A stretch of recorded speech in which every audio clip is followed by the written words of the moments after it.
Buya, kita bacakan pertanyaan dari sosial media. Assalamualaikum warahmatullahi wabarakatuh. Assalamualaikum. Buya, saya Roy Hamid dari Bekasi.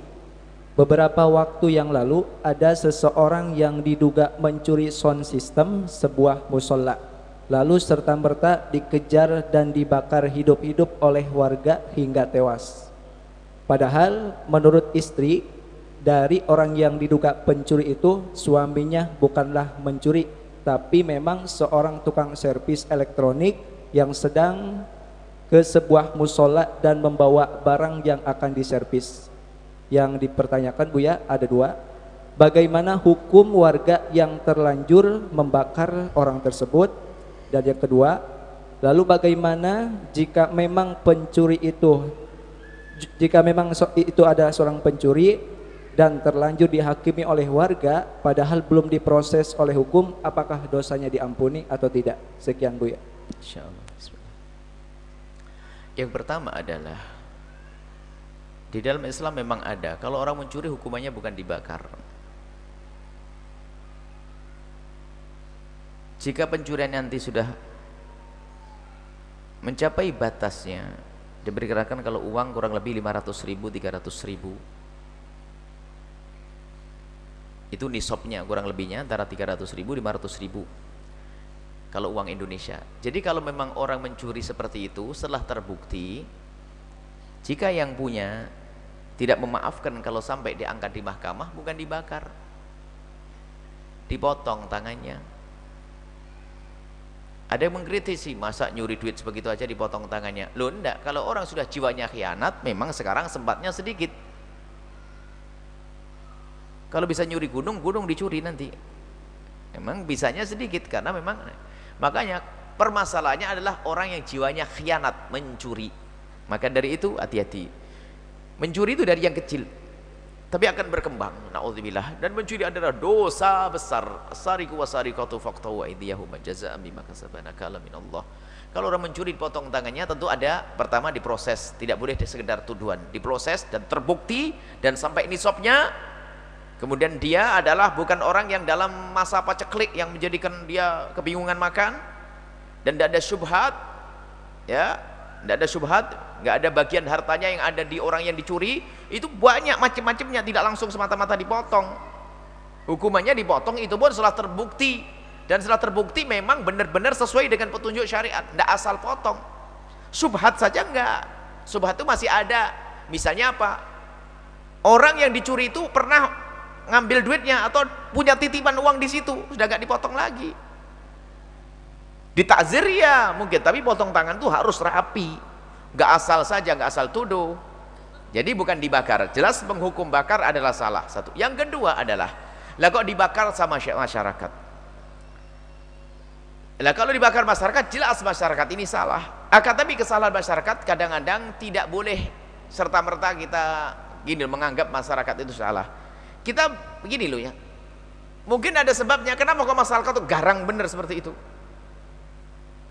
Apakah mungkin banyak kejadian tapi tidak pernah tertangani? Berarti kembali kepada keamanan. Oh, ada sebuah tempat misalnya, sebuah tempat sudah terjadi dalam setahun itu berkali-kali hilang, sebuah tempat hilang truk sama isinya. Itu kalau sudah hilang nggak bisa ketemu, ini kan aneh. Bukan sekali dua kali, berkali-kali.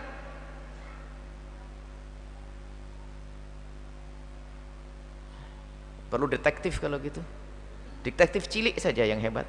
Kalau yang gede tidak bisa berbuat. Ya, perlu detektif cilik ini. Mungkin bagaimana sampai berhenti.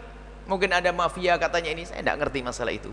Jadi ada kadang masyarakat ini sudah tidak puas dengan pihak misalnya ini, makanya padahal dari pihak polisi juga sudah berjuang, mungkin karena terlalu banyaknya problem di negeri ini sehingga tidak semua ditangani oleh polisi, sehingga tertunda sedikit saja. Kemudian juga sudah menumpuk di dalam hati masyarakat ketidakpuasan dengan macam-macam emosi aja. Ini problem besar ini umat ini. Jadi dikit-dikit bakar, dikit-dikit berantem, dikit-dikit waduh bunuh. Nah, orang nabrak saja dalam Islam, nabrak sengaja atau tidak sengaja, ada di mana dia sengaja, di mana dibakar, innalillah, haram, tidak boleh. Adapun yang dibakar di hadapan Allah, kalau memang dia tidak bersalah, dia adalah langsung surga dia. Orang terzalimi. Kalau yang dibakar itu adalah orang yang tidak bersalah, surga. Kalau memang dia termasuk yang mencuri, juga surga insya Allah. Karena apa? Sudah dihukum di dunia, Allah pantang menghukum di akhirat. Tinggal yang hidup ini yang bermasalah. Maka kami juga menghimbau kepada pihak keamanan, ini memang harus benar-benar artinya menegakkan yang demikian ini. Jadi kalau ada pelanggaran, dan insya Allah dari pihak polisi yang kita juga banyak tahu, mereka juga bekerja kok, mulai dari minuman keras dan sebagainya. Tapi kalau keterlambatan di dalam menangani itu bisa menjadi sebab emosinya umat. Emosinya umat, dan emosi umat itu kayak begitu tuh sudah. Artinya kita tidak tahu betul sebabnya apa kok sampai umat itu beringat seperti itu. Dan yang dibunuh bukan orang sholat kan, orang mencuri menurut dugaan. Nah, artinya ada marah bukan dengan kebaikan, marahnya dengan kebatilan. Ini bisa diamati. Jadi kampung itu marahnya bukan ada orang sholat lalu dibunuh, bukan ada orang melakukan jalan tok dibunuh, tidak. Jadi dia ada orang diduga mencuri. Jadi sebetulnya yang diinginkan umat adalah tidak adanya pencurian. Cuman di saat hukum belum ditegakkan di tempat itu, maka umat ingin membuat keadilan sendiri, ingin membuat hukum sendiri. Sebab apa? Alah paling tidak diselesaikan. Dan banyak diantaranya, namanya Indonesia ini luas banget ya. Kalau ada orang mobil dicuri, tidak tahu kemana. Banyak kita sudah berapa kali ini ada orang mobil dicuri, tidak ketemu semuanya. Yang nyuri jin kali. Sampai hilang semuanya. Baik. Jadi memang, wallah alam, ini repot sebenarnya. Yang lemah dari pihak penegak hukum, karena kita sibuk urusan-urusan yang lain, urusan pilkada nanti, urusan pilihan kubu, pilihan macam-macam, belum lagi nanti problem macam-macam. Jadi polisi sekarang tidak sebanding dengan kerjaannya. Polisi, tentara ini kan pengaman negara, tapi problem kita tuh banyak banget. Problem yang dibuat oleh kita sebagai rakyat, ada juga problem yang dibuat oleh pejabat. Mungkin saya tidak berani ngomong begitu, saya bukan pejabat. Kalau saya pejabat saya ngomong langsung, saya berbuat problem begitu. Kita sebagai rakyat jadi banyak problem, kemudian yang menangani adalah tidak banyak, sehingga ini menjadi seperti menumpuk, sehingga umat seperti itu. Itu adalah untuk menanggapi masalah gitu. Kadang-kadang umat ini perlu diperhatikan. Ada protes yang diungkapkan dengan semacam itu, proses penanganan permasalahannya. Sehingga kenapa kok ada menghakimi di lapangan itu? Karena mungkin apa? Selama ini banyak kejadian, mungkin setelah lolos ya hilang lagi, nongol lagi dia, aman lagi, nongol lagi, aman lagi. Ada mungkin yang katanya, wah saya ditebus kok sama ini, kok pakai tebusan. Maka tidak ada hukum seindah hukum Islam.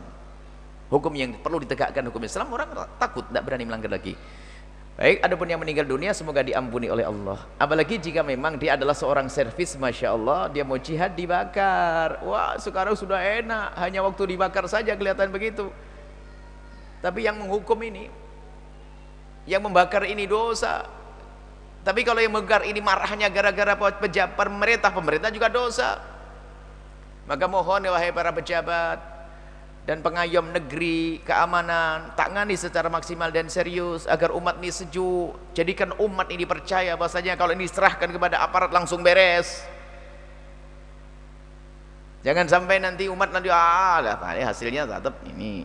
Apalagi dia orang kaya, dia orang kuat, sampai ada istilah begitu, dia orang kuat, keluar masuk penjara sih biasa. Innalillah. Tidak, keadilan.